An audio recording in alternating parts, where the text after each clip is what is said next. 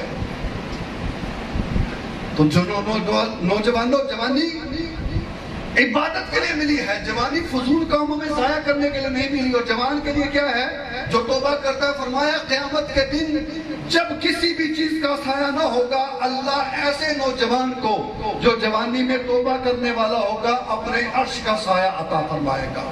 تیسرا بندہ فرمایا وَرَجُلٌ قَلْبُهُ مُعَلَّقٌ فِي الْمَسَاجِدِ، وہ بندہ کہ جس کا دل مسجد میں لگا رہے. یہ بھی بڑی شان کی بات ہے. کوئی بندہ اگر نہ مل رہا ہو اس کے بارے میں کہا جاتا ہے کہ فلاں بلیٹ والی دکان سے روکر والی دکان سے لگ جانا. کوئی بندہ اگر نہ مل رہا ہو پتہ کرنا تو پتہ لگانے کے لیے اس کی یہ پہچان ہوتی ہے کہ فلاں دکان پر تو جاؤ تو مل جائے گا. اور قربان اس بندے کی شان پر کہ اگر نہ مل رہا ہو پوچھنے والا پوچھے تو کہے جی اس ویلے تو مسیحی ہونا ہے، مسیحی ہی لگ سکتا ہے، یا تے گھر ہوندا ہے یا پھر مسجد تو علاوہ دوسرا ٹھکانا ہی کوئی نہیں. اور ایسے بندے کے لیے کیا ہے؟ اور میں جس بندے کا دل مسجد میں ہی لگا رہے، مسجد میں ہی لگا رہے، نماز ایک پڑھے اور دوسری نماز پڑھنے کے لیے بے چین رہے کہ کب میرے رب کی بارگاہ سے بلاوا آئے میں دوبارہ رب کی بارگاہ میں چلا جاؤں. ایسے بندے کے لیے کیا ہوگا؟ اور میں قیامت میں جس دن کسی چیز کا سایہ نہ ہوگا اللہ کے عرش کے سائے کے سوا، اللہ ایسے بندے کو اپنے عرش کے سائے میں جگہ عطا فرمائے گا. حضور کے دور میں ایک بڑی عورت مسجد نبوی کی صفائی کیا کرتی تھی. آج بھی گاؤں دیہاتوں میں بعض جگہ پر یہ ہے، اکثر جگہ پر ختم ہو چکا ہے. اکثر جگہ پر یا تو امام صاحب بیچارے ہی کہوں گا، ورنہ پھر خادم صاحب. ہمیں تو توفیق بہت کم ملتی ہے. حالانکہ حدیث پاک کا مفہوم ہے جس کا دل آلودہ ہو جائے نا اور وہ چاہتا ہے کہ میرا دل صاف ہو، مسجد جا کر صفائی کرے، دعا کرے مولا میں تیرے گھر صاف کیتا تو میرے دل کو صاف کر دے، اللہ دل صاف کر دے. لیکن پہلے یہ ہوتا تھا کہ قاری صاحب یا خادم صاحب کے علاوہ بھی نمازی جا کر خود ہی جھاڑو اٹھا کے صفائیاں شروع کر دیتے تھے. اب مسجد گندی ہو نا صفائی تو کرتے نہیں، لیکن یہ ضرور کہتے قاری صاحب وہ کونا تو گندا ہو جاتا ہے تو جھاڑو نہیں دیتی. بھئی جتنے الفاظ کہہ رہے ہو تھوڑی سی ہمت کر کے جھاڑو لے کے خود ہی کر دو. مسجد اللہ کا گھر صاف کرنا ہے. آپ آج اللہ کا گھر صاف کرو گے اللہ تمہاری رکاوٹوں کو بھی صاف فرما دے گا. تو وہ بوڑھی عورت مسجد کی صفائی کرتی تھی. چند دنوں تک وہ مسجد میں نہ آئی تو مصطفیٰ جان رحمت صلی اللہ علیہ وسلم نے پوچھا صحابہ سے وہ عورت کہاں گئی؟ تو صحابہ نے اس کی حضور وہ عورت تو فوت ہو گئی اور ہم نے ان کا جنازہ پڑھ کے اس کو دفنا دیا. حضور نے فرمایا تم نے مجھے اطلاع کیوں نہیں کی؟ صحابہ کہنے لگے حضور آپ کار نبوت میں مصروف تھے، نبوت کے اور بھی بہت سارے معاملات، اس لیے آپ کو اطلاع نہ دی. ایک عام سی عورت کا جنازہ تھا ہم نے پڑھ لیا. حضور نے فرمایا کہ اللہ کے گھر کی صفائی کرنے والی عورت کو تم عام سی عورت کہتے ہو، چلو مجھے اس کی قبر پر لے جاؤ. صحابہ قبر پر لے گئے، حضور نے خود اس عورت کے لیے دعا فرمائی. تو فرمایا وہ بندہ کہ جس کا دل مسجد میں لگا رہے کل قیامت میں اللہ اس کو اپنے عرش کا سایہ عطا فرمائے گا. اور چوتھا بندہ وَرَجُلٌ تَحَابَا فِي اللَّهِ اجْتَمَعَ عَلَيْهِ وَتَفَرَّقَا، فرمایا وہ بندے جو اللہ کے لیے آپس میں محبت رکھیں، اللہ کے لیے ملاقات کریں تو رب کی رضا کے لیے، ایک دوسرے سے جدا ہوں تو رب کی رضا کے لیے، آپس میں محبت رکھیں تو اللہ کی رضا کے لیے، ایک دوسرے سے نفرت کریں تو اللہ کی رضا کے لیے. اور میں ایسے جو بندے ہوں گے اللہ قیامت کے دن ان کو اپنے عرش کا سایہ عطا فرمائے گا. بخاری شریف کی حدیث پاک ہے ایک شخص اپنے کسی دینی دوست کو ملنے جا رہا تھا. راستے میں ایک فرشتہ انسان کی شکل میں آیا اور آ کر پوچھتا ہے تو کہاں جا رہا ہے؟ وہ کہنے لگا میں فلاں اپنے دینی دوست سے ملنے جا رہا ہوں. فرشتے نے پوچھا ملنے کیوں جا رہا ہے؟ ملنے کی وجہ کیا ہے؟ کس مقصد سے جا رہا ہے؟ کہنے لگا کوئی کام نہیں، کوئی مقصد نہیں، صرف اللہ کی رضا کے لیے جا رہا. صرف اللہ کی رضا کے لیے جا رہا ہوں. فرشتے نے پھر خوشخبری دی, فرمایا سن میں تیرے رب کا فرشتہ ہوں اور اللہ تجھے مبارک پیش کرتا ہے کہ تم میری رضا کے لیے, میری محبت کے لیے اپنے دینی بھائی سے ملنے جا رہا ہے. جا, اللہ نے تجھے بھی بخش دیا, جس سے ملنے جا رہا اللہ نے اسے بھی بخش دیا. تو فرمایا راجل تحابا, جو اللہ تبارک و تعالیٰ کے لیے, راجلان تحابا, جو اللہ تبارک و تعالیٰ کے لیے محبت رکھے اور اللہ کی محبت سے ہی ملے اور اللہ کی محبت سے ہی جدا ہو, ایسے لوگوں کو اللہ قیامت کے دن, جس دن عرش کے سائے کے علاوہ کوئی سائے نہ ہوگا, اللہ اپنے عرش کے سائے کے نیچے جگہ عطا فرمائے گا. آگے وہ فرمایا وَرَجُلٌ طَلَبَتْهُ امْرَأَةٌ ذَاتَ مَنْصِبٍ وَجَمَالٍ فَقَالَ إِنِّي أَخَافُ اللَّهَ. وہ بندہ جس کو حسن و جمال والی عورت اپنے پاس بلائے, خوبصورت عورت, اور اس سے بدکاری کا مطالبہ کرے اور وہ بندہ کہے میں نہیں کرتا, میں اللہ سے ڈرتا ہوں, ایسے بندے کو اللہ قیامت کے دن عرش کا سایہ. حضرت امیر سنت ابو بلال مولانا الیاس قادری دامت برکاتہ ملاریہ اپنے رسالے باحیہ نوجوان میں واقعہ نقل کرتے ہیں, ایک بندہ مسکی کے نام سے بڑا مشہور تھا. مسکی کا مطلب ہے خوشبودار, خوشبو میں بسا ہوا. یہ جس گلی سے گزر جاتا وہ گلی مہک اٹھتی, جس محلے سے گزرتا وہ محلہ مہک اٹھتا. مسجد کے دروازے میں داخل ہوتا, نمازیوں کو پتہ لگ جاتا حضرت مسکی تشریف لے آئے. لوگوں نے پوچھا حضور خوشبو میں ماشاءاللہ ہر وقت معطر رہتے ہیں, بڑا خرچہ کرنا پڑتا ہوگا. کہنے لگے نہیں, خرچہ تو میں کرتا ہی نہیں اور خوشبو تو میں لگاتا ہی نہیں. کہا حضور پھر خوشبو نہیں لگاتے تو یہ خوشبو والا معاملہ کیسے؟ اور فرمانے لگے میرا واقعہ بڑا عجیب ہے. بچپن میں میں بڑا شرمیلا سا تھا, نوجوانی کی عمر کو پہنچا, گھر والوں کو کسی نے مشورہ دیا کہ اس کو بازار میں بٹھاؤ, لوگوں سے گلے ملے, تھوڑی شرم اس کی کم ہو. تو گھر والوں نے مجھے ایک درزی, ایک کپڑے والے کی دکان پر بٹھا دیا. ایک دن ایک عورت آئی اور اس نے کافی سارے کپڑے مجھ سے خریدے, میری دکان سے خریدے, اور دکان مالک کو کہا کسی کو میرے ساتھ بھیجو تاکہ وہ کپڑے اٹھا کر ہمارے گھر تک پہنچا دے. تو دکان مالک نے مجھے بھیجا, میں کپڑے لے کر گیا. وہ عورت مجھے ایک عالی شان محل میں لے گئی. جو ہی دروازہ کھلا, کہتے اتنا عالی شان محل تھا, اس کے نقش و نگار ایسے خوبصورت تھے, قالین اتنے قیمتی بچھے تھے میں نے زندگی میں کبھی دیکھے نہیں تھے.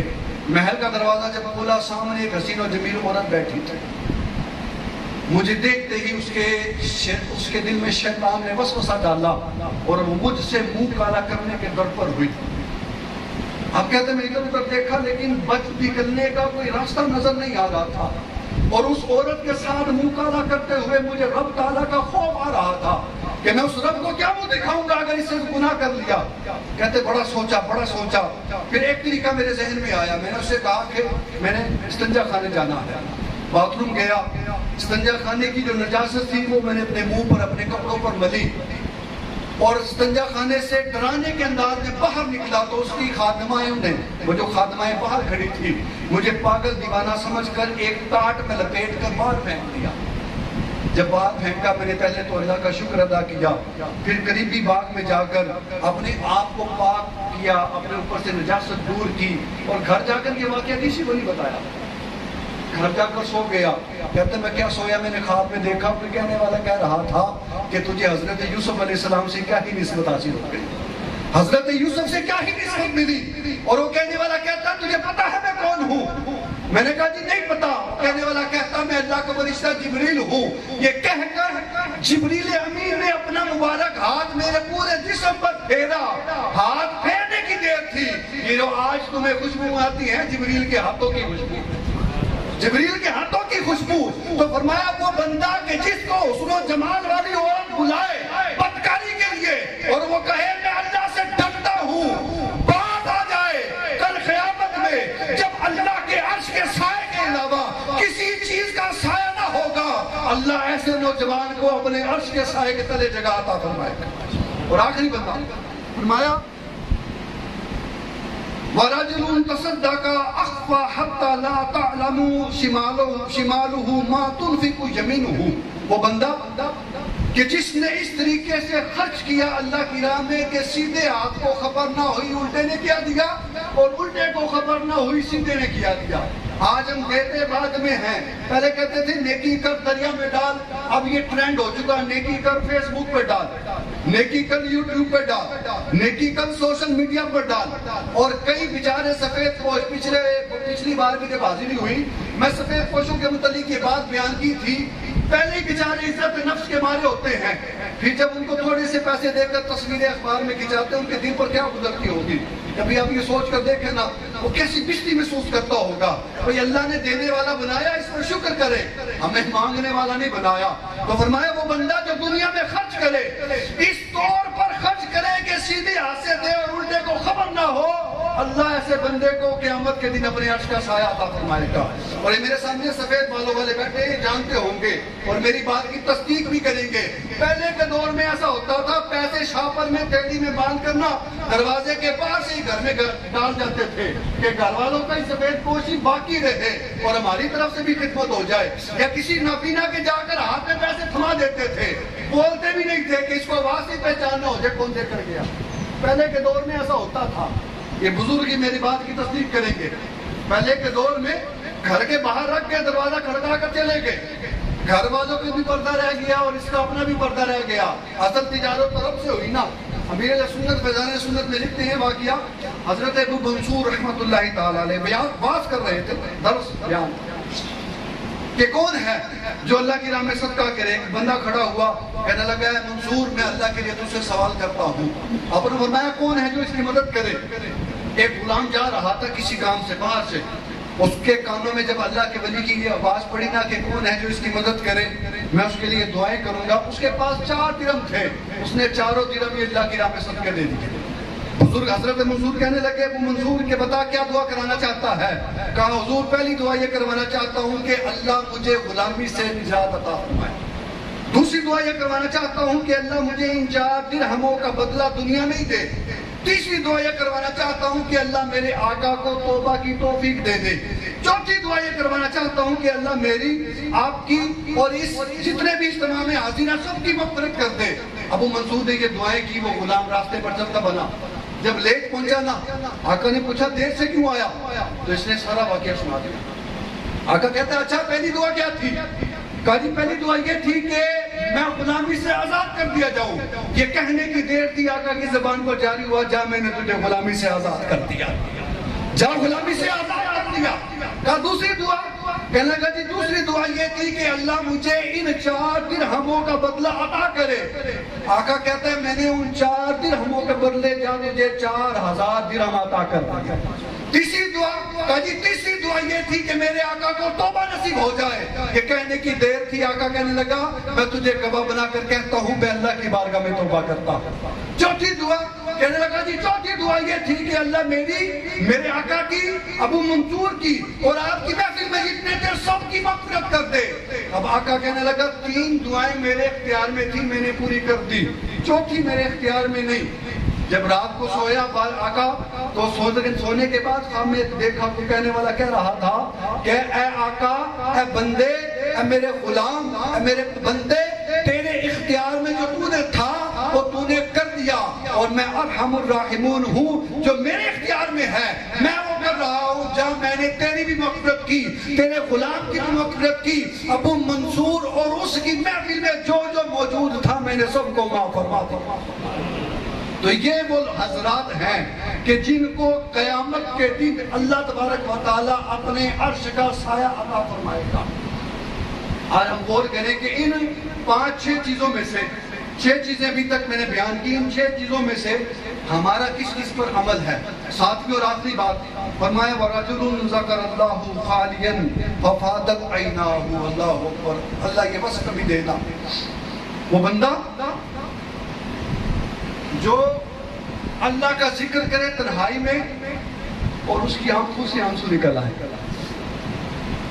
اللہ کا ذکر کرے اور رونے لگ جائے. فرمایا ایسے بندے کو قیامت کے دن اللہ اپنے عرش کا سایہ عطا کرے گا. اور آخر میں فرمائش تھی باپ کی شان کے حوالے سے چند باتیں کرتا ہوں. ہمارے معاشرے کا یہ ٹرینڈ بن چکا ہے، معذرت کے ساتھ کچھ سچی باتیں ہونے لگی ہیں. اگر کسی کو برا لگے تو میں پہلے ہی معافی چاہتا ہوں. والد یا والدہ دنیا سے جب تشریف لے جاتے ہیں نا، یہ ٹرینڈ معاشرے کا بن چکا ہے. خدا را اپنے ماں باپ کی قدر کرے جن کے بھی ماں باپ حیات ہیں. جیسے آج ہم 10ویں کی محفل میں بیٹھے ہیں نا, اب بندہ کہتا ہے, والد یا والدہ موت ہوگی نا, بندہ کہتا ہے قاری صاحب ماں کی شان تو سنو, قاری صاحب باپ کی شان تو سنو. جب تک باپ زندہ تھا تب تک باپ کی عزت نہیں کی, جب تک ماں حیات تھی ماں کا ادب نہیں کیا. یہ وہی ماں باپ ہے. پتہ بچپنے کے عالم میں ایک ماں کے 3 4 5 6 بچے ہوتے ہیں. ایک بچہ کہتا ہے میجی میں نے آج انڈے سے ناشتہ کرنا ہے, ماں اس کو انڈا بنا کے دیتی ہے, انکار نہیں کرتی. دوسرا کہتا ہے میں نے انڈا نہیں کھانا, میں تو پراٹھا کھانا ہے, امی پراٹھا بنا کر دیتی تھی, ماں انکار نہیں کرتی. تیسرا کہتا ہے میں تو بریانی کھانی ہے, ماں بریانی بنا کر دیتی تھی. ماں نوکرانی تھی, ماں نوکرانی تھی, آپ کی ہر خواہش پوری کی.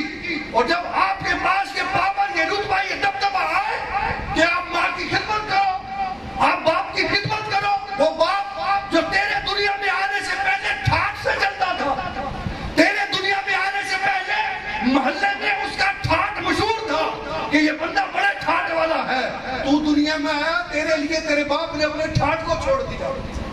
تو دنیا میں آیا تیرے لیے باپ نے, تیرے لیے ماں نے اپنی زینت کو چھوڑ دیا.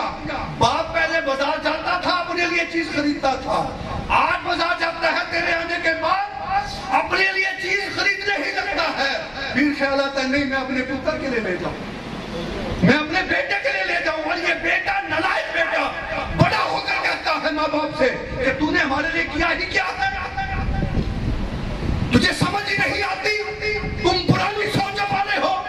دنیا چاند پر پہنچ گئی, دنیا ترقی کر گئی, تمہاری سمجھ میں آتی نہیں. ارے تو بچپن میں جب روتا تھا تجھے بولنا نہیں آتا تھا, تیرے رونے سے جان جاتے تھے کہ پتر کے ٹھڈ میں درد ہے یا پتر کو بخار ہوا ہے. وہ جو تیرے رونے سے جان جاتے تھے, آج جب تو بولنے پر قادر ہوا تیرے بولنے سے نہیں جانیں گے کہ میرے بچے کو کیا پریشانی ہے. کہتے تو نے کیا ہے. باپ بچپن میں جاتا تھا بازار چیز خریدنے, جیسے آج کل آم کا موسم ہے, باپ اپنے لیے آم خرید رہا, خریدتے خریدتے اچانک کیلوں پر نظر پڑتی ہے. باپ کہتا ہے نہیں میرے بیٹے کو کیلے پسند ہے, میں آم نہیں لیتا, میں اپنے بیٹے کے لیے کیلے لے جاتا ہوں. ارے باپ اپنا پیٹ کاٹ کاٹ کر ہماری پرورش کرتا رہا, اور آج جب ہمارے جسم میں طاقت آتی ہے میں کہتا ہوں آنکھوں میں آنکھیں ڈال کر کہ تو نے میرے لیے کیا کیا ہے. ارے اس باپ نے اور اس ماں نے اگر تجھے نہ پالا ہوتا, بچپن میں تو گندگی کرتا, اسی میں کیڑے پڑتے, تو مر جاتا. بچپن میں گندگی کی, ماں صفائی نہ کرتی, کیڑے پڑتے, وہیں مر جاتا. اور تک تیری اوقات تھی کیا, آج کسی اوقات کے قابل ہوا, معاشرے میں سر اٹھانے کے قابل ہوا, تو بڑے ہو کر کہتا تو نے کیا ہے میرے لیے. ارے یہ نہ ہوتا نا تو کچھ بھی نہ ہوتا, تو بھی نہ ہوتا. تو خدا را ماں باپ کے جانے کے بعد بھی شان سنو, ماں باپ کے ہوتے ہوئے بھی شان سنو. کہ ماں باپ کے ہوتے ہوئے میرے رب نے فرمایا, محبوب فرماتے ہیں جس کی ماں راضی اس کا رب راضی, جس کا باپ راضی اس کا رب راضی. اگر ماں راضی نہیں تو رب بھی راضی نہیں ہوگا, باپ راضی نہیں تو رب بھی راضی نہیں ہوگا. بھلے نمازیں پڑھتا رہے, زکاتیں دیتا رہے, سجدے کرتا رہے, نوافل پڑھتا رہے, حج کرتا رہے, اگر ماں باپ راضی نہیں, نہ نمازوں نے کام آنا ہے, نہ زکاتوں نے کام آنا ہے, نہ حج نے کام آنا ہے, بلکہ ماں باپ کے راضی ہونے تک رکاوٹ لگا دی جائے گی کہ جب تک والدین راضی نہیں ہوں گے جنت میں بھی داخل نہیں ہو سکتا. تو خدا را مرنے کے بعد سنتے ہیں, ٹھیک ہے اچھی بات ہے, زندہ رہتے ہوئے بھی سنیں تاکہ ان کی خدمت کا بھی موقع مل سکے. آج ہم غور کریں اپنے وجود پر, ہماری اوقات ہی تھی کیا. اللہ تعالیٰ قرآن پاک میں بڑا پیارا فرماتا ہے, 30واں پارہ ہے. اللہ فرماتا ہے, جیسے دیکھیں رب کتنا کریم ہے. اللہ فرماتا ہے یا ایھا الانسان ما غرک بربک الکریم. اے انسان, آج جس رب کی بارگاہ میں جاتے ہیں پتہ نہیں کیا ہو جاتا ہے. نماز پڑھنے کی فرصت نہیں, کسی کو نماز کی دعوت دو اور کہتے ہیں کہ صاحب ٹائم کوئی نہیں ہو, تیرے کوئی ٹائم نہ ہونا, تیری اوقات ہی کیا ہے. یہ سوچ, میں دنیا کی ایک مثال آپ کو دوں, پھر قرآن کی آیت کی طرف چلتے ہیں.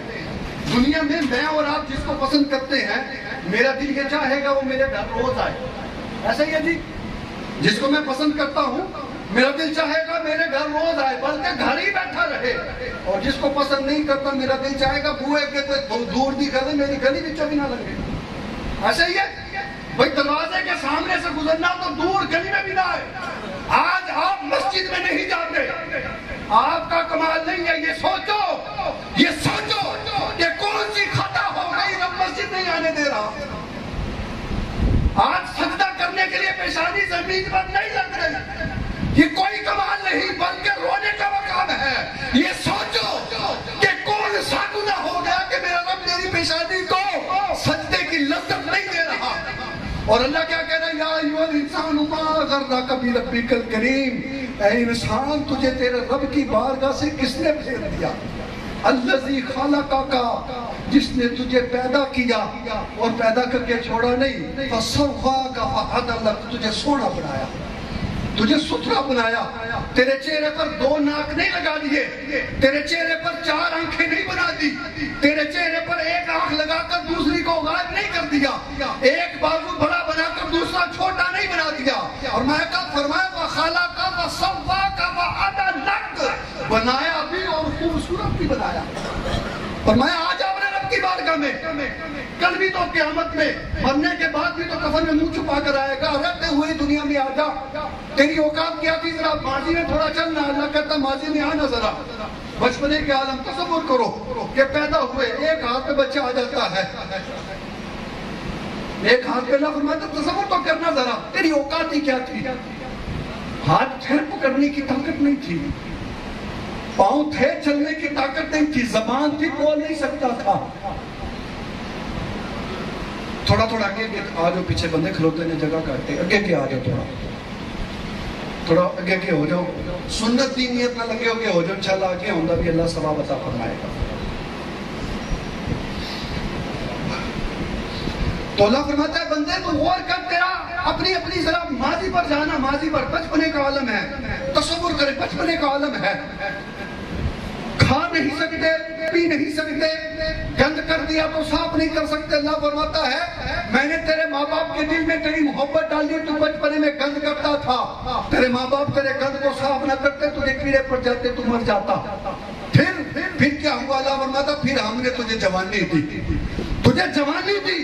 تیرے بازوؤں میں پکڑنے کی طاقت دی، تیری زبان میں بولنے کی قوت دی، تیرے قدموں میں چلنے کی طاقت دی، لیکن تو پھر بھی ہماری بارگاہ میں نہیں آتا۔ چل اپنا فیوچر دیکھ لے، آنے والے وقت میں آ جا، بوڑھا ہو جائے گا، کمر ٹیڑھی ہو جائے گی، اب ڈنڈے کے سہارے چلنا شروع ہو جائے گا، وہی بچپنے کا عالم لوٹ آئے گا، اب ڈنڈے کے سہارے چلے گا، چلتے چلتے بیماریاں جگہ گھیر لیں گی، پورے جسم میں بیماریاں آ جائیں گی، بابا چارپائی پر آ جائے گا، بچے بھی خدمت کریں گے لیکن خدمت کرتے کرتے بچے بھی تھک جائیں گے آخر، اور تیری چارپائی کمرے سے اٹھا کر تصور کریں گے ہمارے ساتھ ہوگا، اگر اللہ نہ کرے ہو، بچپن میں بھی کمزور، اللہ کی بارگاہ میں نہ گئے، جوانی جب طاقت تھی تب بھی اللہ کی بارگاہ میں نہ گئے، ارے بڑھاپے میں بھی آ کر آج کئی بوڑھے نوجوان بوڑھے مسجد میں نہیں آتے، بھائی بڑھاپے کے بعد کیا رہ گیا؟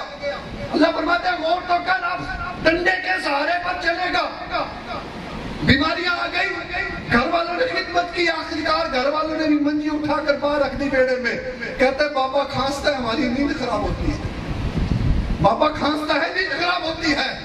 اللہ فرماتا ہے میرے بندے میں نے تجھے بھی وہاں پر اکیلا نہیں چھوڑا۔ اب سن، اگر تو اپنی زندگی سے خود تنگ آ کر ڈاکٹر کو کہے ڈاکٹر لگا زہر کے ٹیکے، اللہ فرمائے ڈاکٹر ٹیکے پر ٹیکا لگائے، بتا تجھے پھر بھی موت نہ آئے، تو کر کیا لے گا؟ یہ اوقات ہے انسان کی، کر کیا لے گا؟ اللہ فرماتا ہے تجھے زندگی دی، یہ بھی احسان کیا، تجھے موت دیں گے، یہ بھی تجھ پر احسان کیا، موت کے بعد تجھے قبر دیں گے، یہ بھی احسان کیا، کتا بھی تو مرا تھا، اٹھا کر کوڑی پر پھینک دیا، اور میں بندے تجھے بھی اٹھا کر پھینک دیتے، تو کر کیا لیتا؟ یہ اوقات ہے، کر کیا لیتا؟ میں نہیں، اکیلا نہیں چھوڑا، تجھے موت دی، احسان کیا، قبر دی، احسان کیا، اور موت کے بعد بھی اکیلا نہیں چھوڑا، بلکہ یہ حکم جاری کیا کہ میرے بندے کو بیری کے پتوں سے نہلاؤ، بیری کے پتوں والے پانی سے نہلاؤ، اس کو دودھا بناؤ، میرے بندے نے میری بارگاہ میں آنا ہے، میرا بندہ میرے پاس آئے گا، اور جب نہلا دھلا کر تجھے سجا کر جنازے کی چارپائی پر رکھ لیا، اب بھی چھوڑا نہیں، فرمایا میرے بندے کے جنازے کو آہستہ لے کر چلو، میرے شاہکار کو کہیں جھٹکا نہ لگتا ہے۔ کیسا کریم رب، اللہ کہتا ہے کل کفن میں بھی تو منہ چھپا کر آئے گا نا، آج دنیا میں ہی آ جانا میرے پاس، آج دنیا میں ہی آ جانا میرے پاس۔ ایک صحابی حضور کی بارگاہ میں حاضر ہوئے، آخری حدیث بھی بیان ختم کرتے ہیں، بیان کا وقت مکمل ہونے والا، کہنے لگا طاہرنی یا رسول اللہ، آقا مجھے پاک فرما دیجیے۔ طاہرنی یا رسول اللہ، میرے آقا نے فرمایا کس چیز سے؟ کہنے لگا من الزنا، آقا مجھ سے زنا ہو گیا، دنیا کی سزا برداشت کر لوں گا، قیامت کی برداشت نہیں ہو پائے گی۔ حضور نے فرمایا اس کا منہ چیک کرو کہ نشہ تو نہیں کر رکھا۔ اسلام میں 4 بار اقرار ضروری ہے، یہ حضور نے پوری کی، صحابہ نے چیک کیا، 4 بار گواہیاں ہوئی، اب حضور نے فرمایا اس کو سنسار کر دو۔ شریعت کی سزا یہ ہے کہ شادی شدہ بندہ زنا کرے نا، یہ ایک سزا اگر آج زمانے میں کسی کو مل جائے، یہ جو معصوم بچیوں کے ساتھ معاملات ہو رہے ہیں، خدا کی قسم کہتا ہوں ختم ہو جائے۔ سنسار کا مطلب یہ اس بندے کو پتھر مارتے رہو جب تک یہ مر نہ جائے، یہ زنا کرنے والے کی سزا ہے۔ تو حضور نے سزا کا حکم دیا، فوت ہو گیا، حضور نے خود جنازہ پڑھایا، جنازہ پڑھا کر واپس آ رہے تو لوگ باتیں کر رہے تھے کہ فلاں سے یہ گناہ ہو گیا۔ حضور نے جب سنا نہیں یہ لوگ باتیں کر رہے، حضور جلال میں آ گئے، فرمایا تم کیا باتیں کرتے ہو؟ خدا کی قسم میرے اس غلام نے اتنی پکی توبہ کی ہے، اگر ساری کائنات میں اس کی توبہ تقسیم کر دی جائے، اس غلام کی توبہ ساری کائنات کو کافی ہو جائے۔ اور اللہ فرماتے ہیں میرے بندے تیری گناہوں سے، تیری خطاؤں سے، تیرے گناہوں سے اگر زمین بھر جائے اور تو پھر بھی میری بارگاہ میں آ کر توبہ کرے، میں پھر بھی تیرے سارے گناہوں کو معاف کر دوں گا۔ تو کل قیامت میں بھی تو جانا پڑے گا اللہ کے سامنے، کفن میں بھی تو منہ چھپا کر جانا پڑے گا اللہ کے سامنے۔ آئے آج دنیا میں ہماری سانسوں کی گنتی ہے جو چل رہی ہے، اللہ کی بارگاہ میں رجوع کرتے ہیں، اللہ کی بارگاہ میں توبہ کرتے ہیں اور نیت کرتے ہیں کہ انشاءاللہ عز و جل اپنے رب کو راضی کرنے والے کاموں میں زندگی گزارتے ہوئے رب کی بارگاہ میں حاضری دیں گے۔ جب ایسا ہوگا تو انشاءاللہ قبر بھی سنورے گی، آخرت بھی سنورے گی، اور آخری پیغام یہ دے کر چاہوں گا، یہ دے کر جانا چاہوں گا کہ زندگی کچھ ایسے گزار جائے کہ جب روح میری پیراہن خاکی سے نکلے، یہ جسم پیراہن خاکی، جسم پیراہن خاکی، جب روح میری پیراہن خاکی سے نکلے، روزے سے آواز آئے وہ میرا غلام آیا، وما علینا الا البلاغ۔